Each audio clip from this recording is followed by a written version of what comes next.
Hello, everyone. My name is Dr. Scott Gerard, and I'm here today to talk to you about integrating AI and agents into the physical world.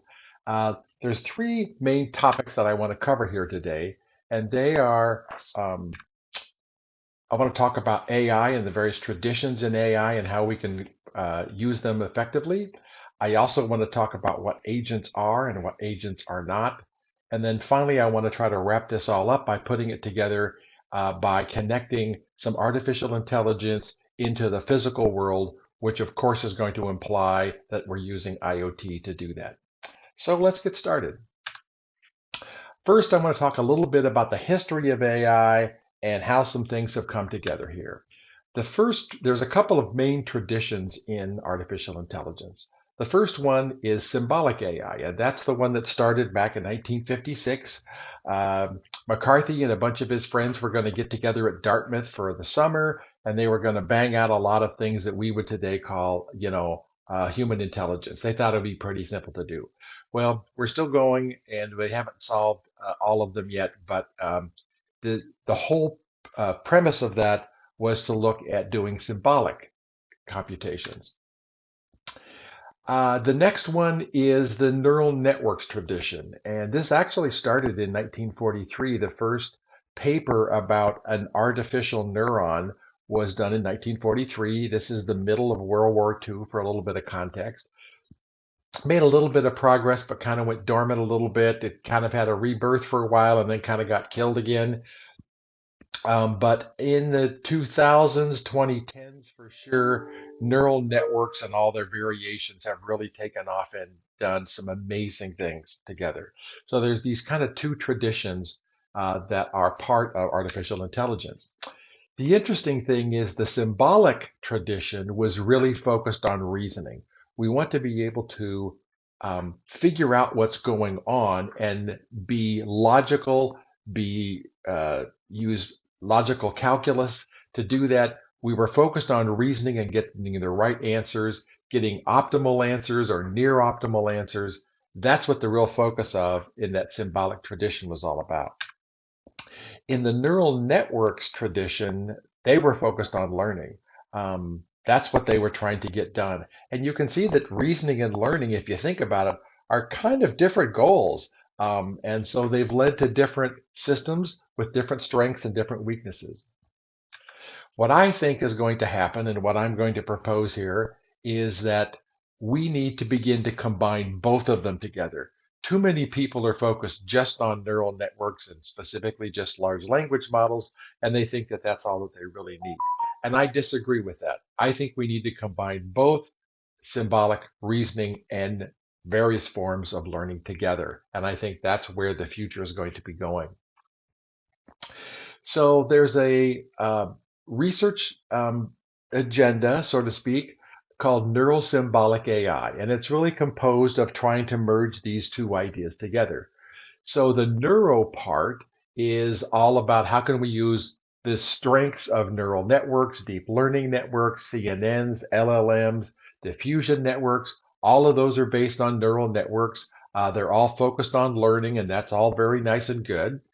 And they also want to combine the symbolic stuff, which is, predicate logic, first order logic, modal logic, various rule systems, knowledge graphs, lots of things kind of go into this.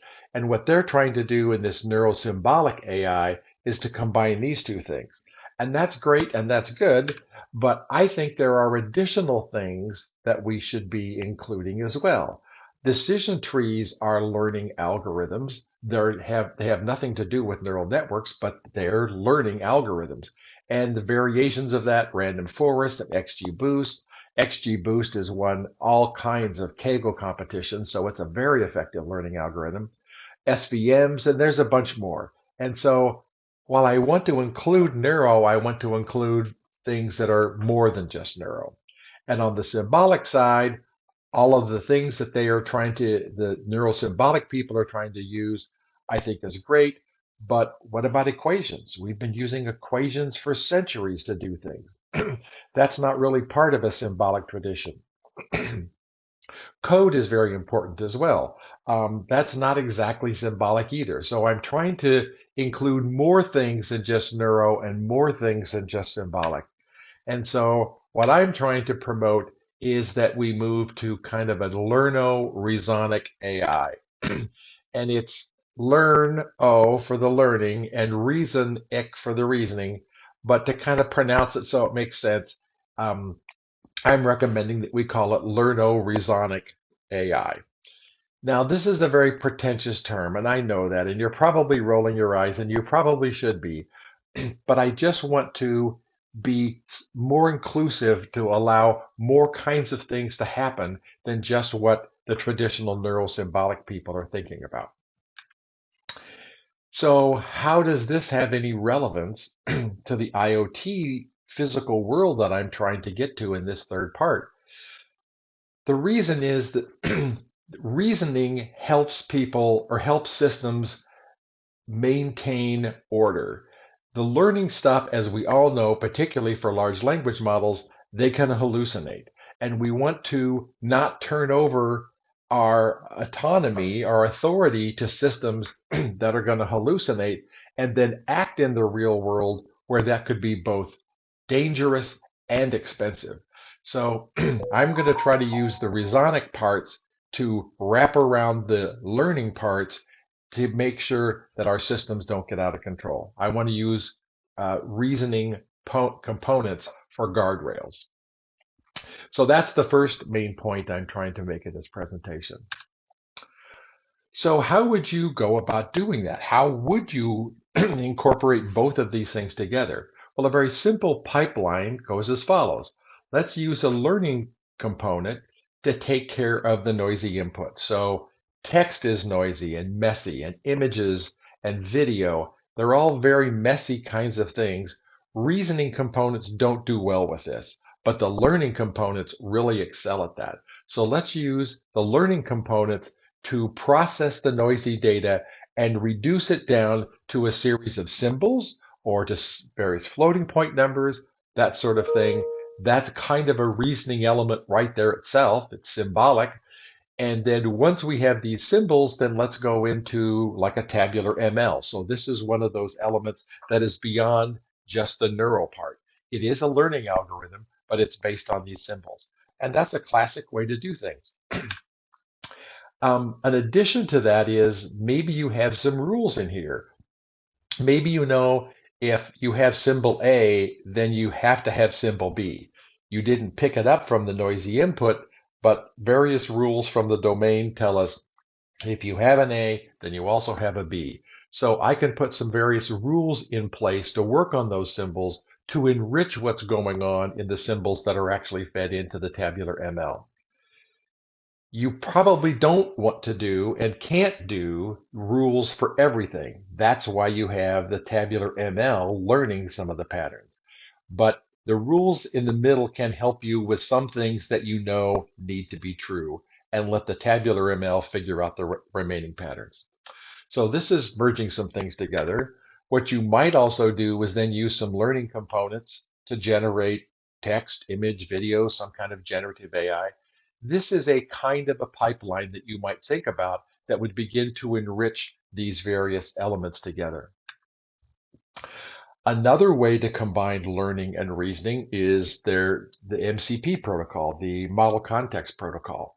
What you do here is you have these MCP clients and you give these tools to the LLM, and when the LLM needs to do something related to that, it knows to call the MCP client here. So LLMs are good at handling text, but they're not really good at handling arithmetic of large numbers. You can ask it a bunch of times and it'll often come up with different answers. So by putting in like an arithmetic calculator or a financial calculator or some other kind of reasoning component, that is another way to give the learning component, the LLM, access to reasoning components. And this is another way to combine into a learno-resonic system. As I'll show you here in a little bit, a lot of people are now doing what's called vibe coding. And this is where you write a prompt to an LLM and you ask that LLM to generate you some code, generate some rules, generate some equations. Those are all reasoning components, but I'm using an LLM to help generate that. But once I've got the code, rules, or equations, I no longer need the LLM at runtime. So this is a different way to combine the strengths of both systems. Another very interesting topic, I think, is what's called physics-inspired neural networks. These are abbreviated as PINs. And what you do is you take a normal neural network and it has a loss function that it's trying to optimize. And so you take the neural network loss that you were using, and that's all good. But the interesting bit is then you say, well, I have some physics that I know has to be respected. And so I'm going to add into the loss for the neural network an equation loss. When the LLM generates answers or partial answers that respect the physics, then that equation loss is very low. If it violates it, that equation loss then becomes much higher. An interesting example here is looking at fluid flow. The Navier-Stokes equations are very good at describing fluid flow, but they're notoriously hard to solve. So what you can do is use a neural network to kind of quickly learn some of what's going on, but then use this equation loss for the Navier-Stokes equations to say, whatever you come up with has to satisfy the physics. So this is another way to combine learning and reasoning components together. So that's good. Now let's move on to the second piece here. What is an agent? For me, different people are going to agree on this, and some people have different opinions, and I understand that. My definition of an agent is actually quite simple. An agent is anything that can perceive, decide, and act. Now, implicit in that is that the agent is communicating with some environment because it's perceiving that environment and then acting on that environment.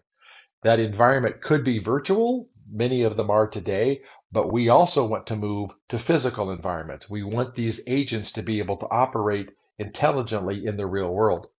And of course, it's the physical elements here that we're going to use IoT to do the perception and to do the actions. And that's how we're going to get to the physical world. So that's where the IoT is coming back into this. Of course, we want to make sure that these agents do well, and I'm we need to be able to give them the autonomy to act. If we don't trust what they're going to do, don't give them the autonomy to act on their own. So autonomy is a very important concept here, and we have to talk about what kinds of levels of autonomy that we're willing to give these systems. This is my definition of what an agent is. A lot of people, though, today think that it's really more to do with the 3 points on the bottom of this slide. That to be an agent or to be agentic, which is the new cool word, to be agentic, you have to be using large language models. You have to be multi-agent. You have to have multiple of them, sometimes called mixture of experts.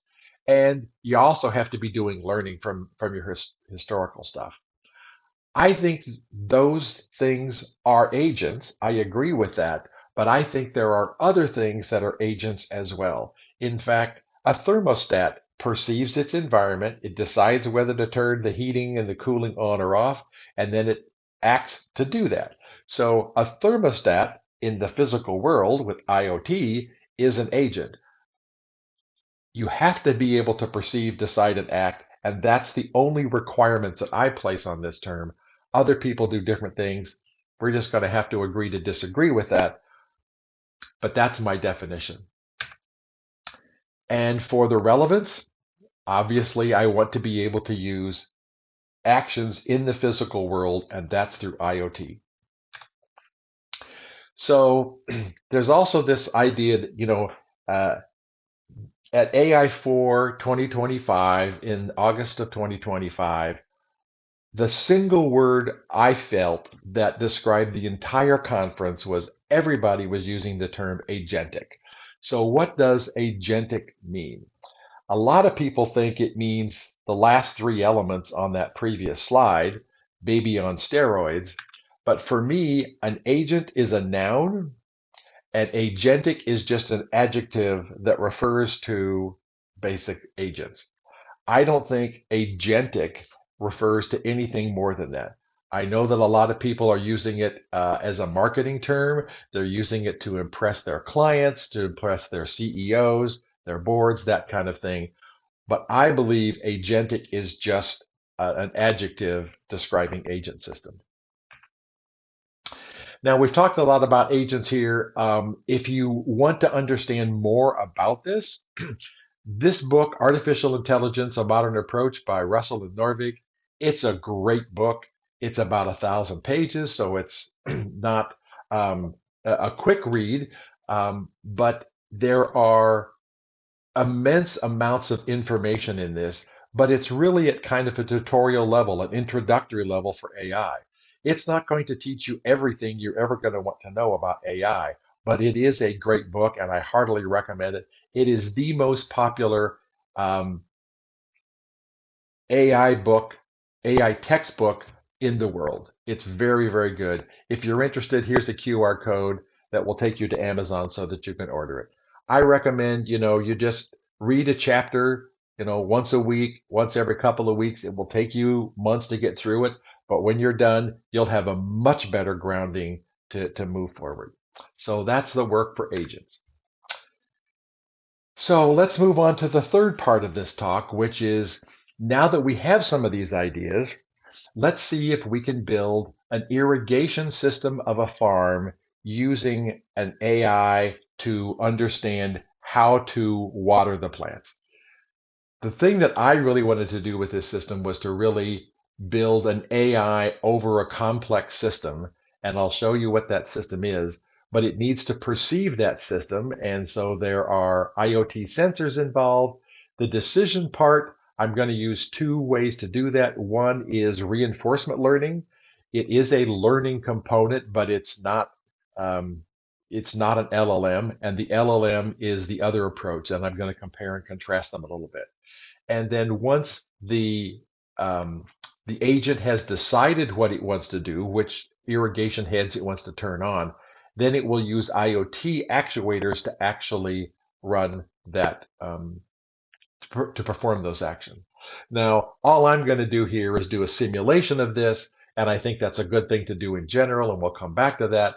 I'm also going to use some vibe coding here to do part of this. I am not an agricultural expert, so I used LLMs to help me find out how do you describe how a plant is going to grow given various humidity, temperature, sunlight, all that sort of stuff.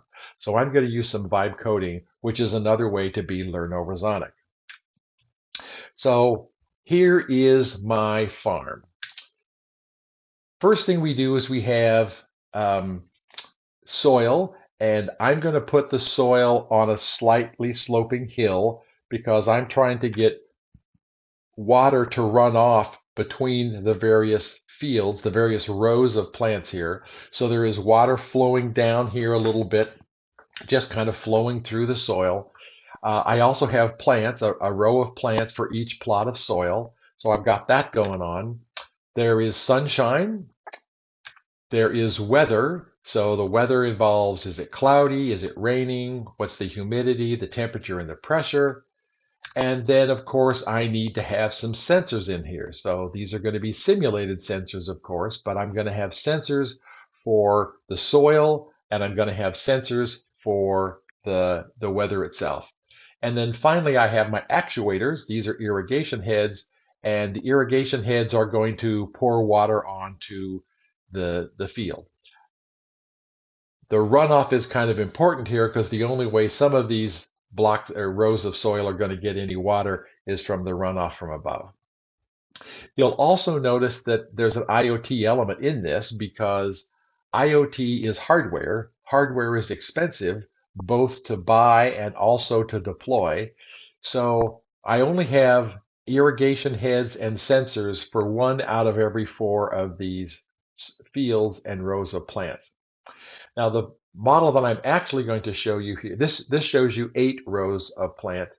The one that I'm actually going to show you has 20 rows of plants, but that would have been too complicated to put on this slide. But it's the same sort of pattern going on here. And then, of course, finally, there's a ditch at the very bottom. Any water that runs off from the bottommost bottommost row just goes into the ditch, and then the ditch can take any amount of water and just dispose of it. So that's my farm. That's kind of a picture of my farm. So, like we said earlier, agent mistakes in the real world can be very expensive and they can also be dangerous. So, what we need to do is to put guardrails around these systems. I don't want this system to decide to dump 300 gallons of water an hour onto the field. That's just a ridiculous number. Um, I don't want the system to ever do that. It may hallucinate and think it wants to, but I'm not going to allow it. So, there are guardrails around this thing. The first thing I'm going to do is the simulation, which I'm going to show you here. Once we get comfortable that the simulation is working pretty well, then we have the confidence to go in and maybe deploy it into the real world. The guardrails themselves, though, I want to be external to the learning components. So they take any unreasonable sensor inputs, and if they're too crazy, it marks them as unbelievable, not correct, not available. It also takes the actuator outputs and it clamps those down to make sure that it doesn't overwater or underwater. And then you can take various kinds of guardrails instead of just point-based guardrails. You can have them work over time spans. So you might say, there's a minimum and a maximum amount of water I want to be put onto the field every week. So there's multiple decisions involved in that, but over this week period, I want certain things to happen. You may have more involved checks going on too, but I want these guardrails to be in reasoning components external to the learning components. They wrap around it. And if the simulation is working well and I'm getting consistent results, then that's going to increase my trust that the system that I have is working correctly. And that's going to give me confidence to increase the level of autonomy that I'm going to give to my AI system itself, my agentic system, in my use of the term agentic. So let's talk about autonomy. How much autonomy are we really ready to give these systems?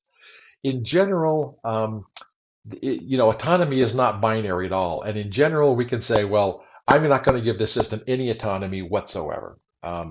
It just doesn't have any at all. That's one answer. It's not the one that we're looking for, but we can do that. A little bit up, we can say, well, I want the AI to recommend an action, but then it doesn't have authority to actually implement the action. The human has to approve every action that comes out of the agent. That's a little more autonomy than no autonomy, but it's still fairly restrictive, quite restrictive. And in fact, in this situation, you wouldn't want the human to approve turning on the sprinkler heads every hour that goes by.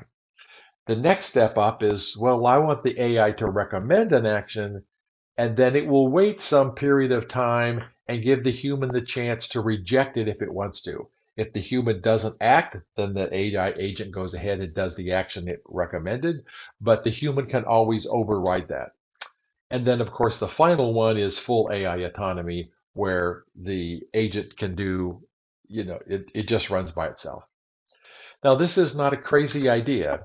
For the self-driving cars, which are becoming more and more popular, the Society of Automotive Engineers has come up with this level of autonomy, all the way from no autonomy whatsoever, which is what we had, last century, up to perhaps full automation. The last I've heard, no car system has achieved level 5. There are a few that have achieved level 4, but they don't yet have full autonomy. So when you're designing your system, think about that. Maybe there are some actions that are, you're quite comfortable letting the agent do all on its own. Turn lights on, turn lights off, whatever it is, something kind of small and simple. But for some actions, you don't give it any autonomy at all. You maybe give it the AI recommends and human rejects idea. And there's various classes of actions that you might want to give the agent different autonomy over. All very domain specific. Think about what your system can do. Think about what your users are comfortable with. But autonomy is just not a binary operation. So now let's make this an agentic system. At the bottom here, this is for the simulation part of it. I've got a simulation engine at the bottom. It's a reasoning component. There's no learning going on whatsoever. It's just a bunch of code. It's a great system. I'm actually using PySim to do this. I also then have an agent for the soil. This is a reasoning component. What it's doing is taking rain, it's recording how much rain hit that row of plants, how much water came from the row above, and how much water flowed to the row below. So there's agents there that are just controlling all of that stuff. There are irrigation heads in here, and they are basically just dumping water in, but they know when to turn on and when to turn off.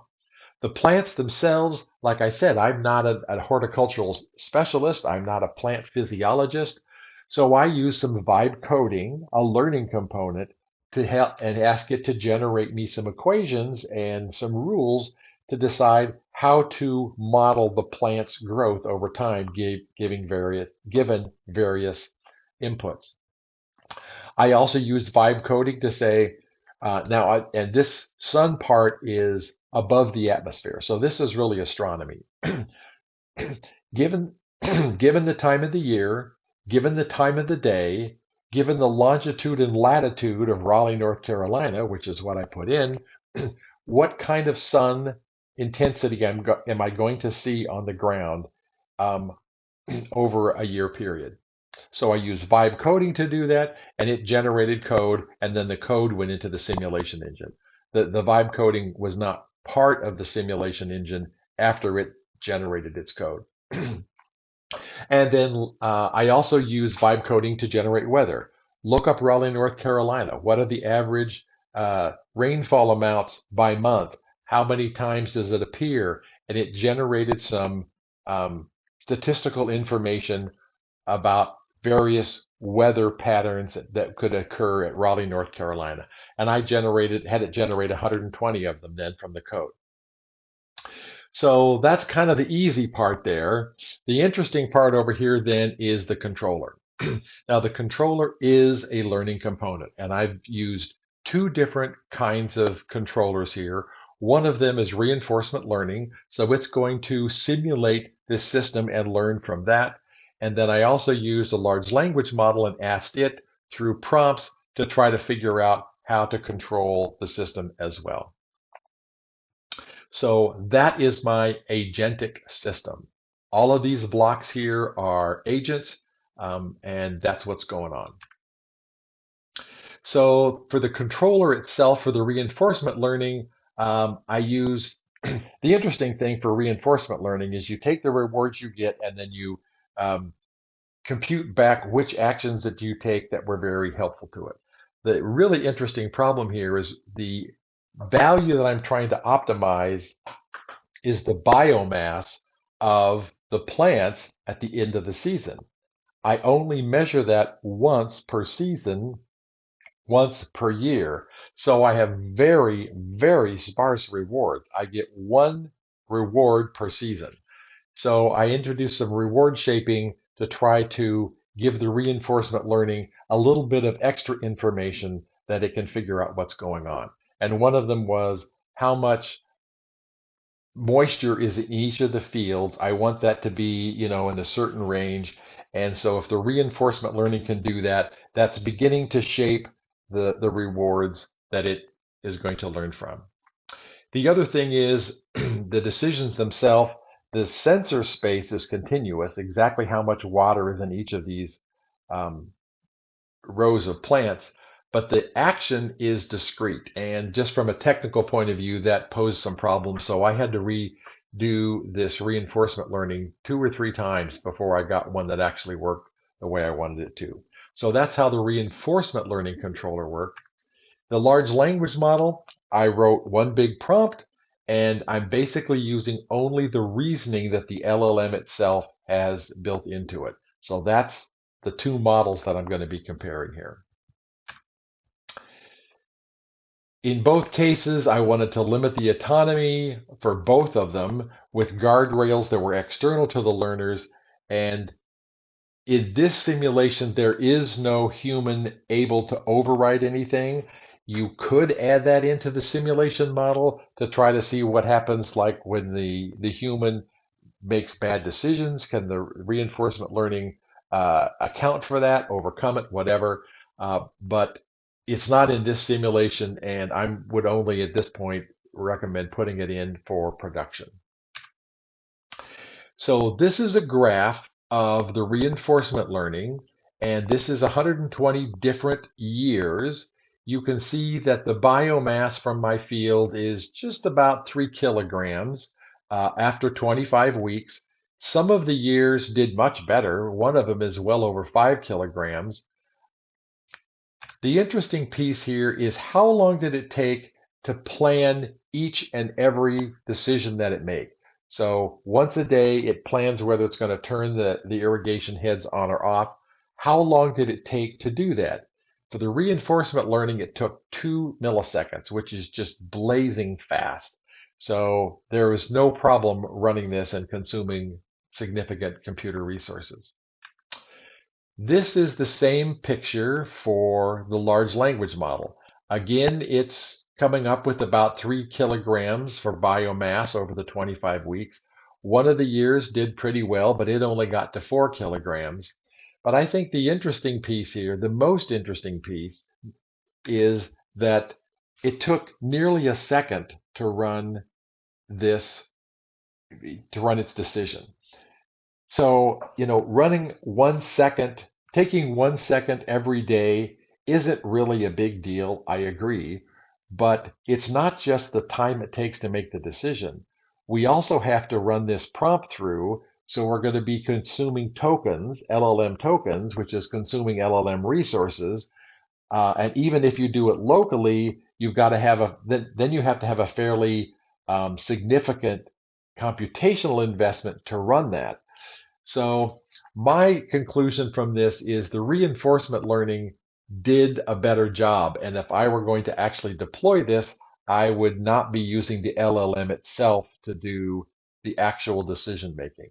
I would have it help me with various parts of this, as you've already seen, but I would use the reinforcement learning to actually at runtime.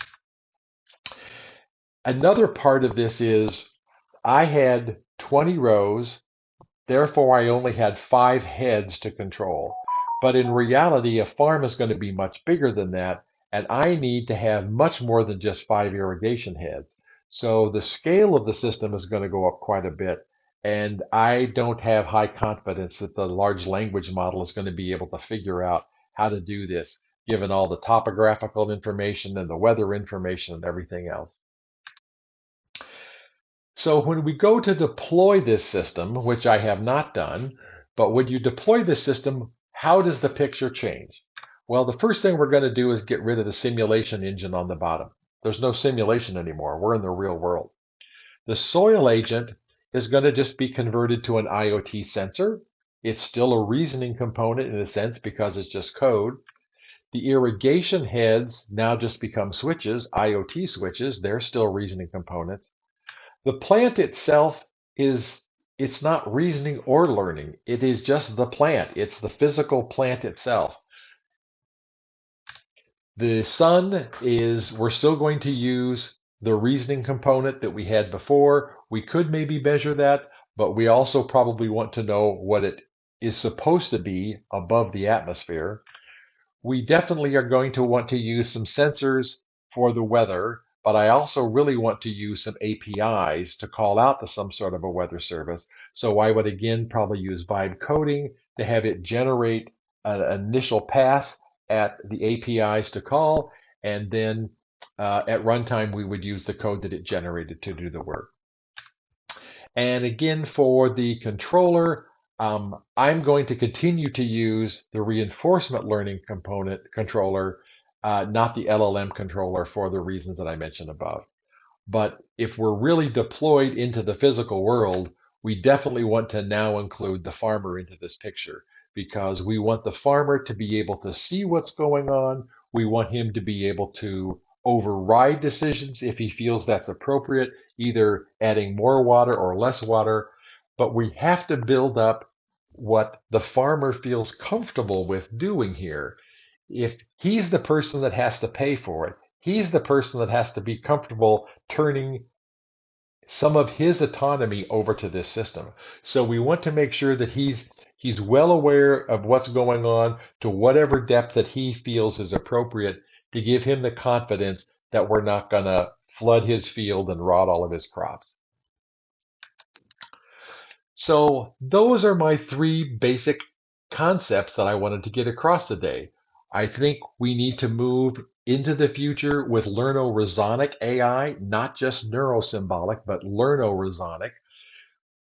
And that is including both learning elements and reasoning elements. That's point number one. Point number two is my definition of what an agent is. There's a lot of people that think that it has to be all of this highfalutin LLM stuff, and that's nice. I'm not disagreeing that they are agents, but I think a lot of more simple systems, even down to a thermostat, are agents, and they are agentic. And third, I believe that we need to be able to begin to use AI to control things in the physical world. And so we talked about, obviously, we're going to use IoT sensors and actuators to perceive and to act on that system. But we also want to use some reasoning elements to make sure that our learning components don't hallucinate and get out of control. So that's my view of where AI is going and should be going. If you understand this, I encourage you to pursue these ideas. If you aren't quite comfortable with all this and you want to find an expert who knows all of this stuff, find someone, reach out to me if you want. This is a QR code to my LinkedIn. I'd be happy to connect with people and discuss this topic further. That's my information. I hope it was helpful. Thank you all for listening.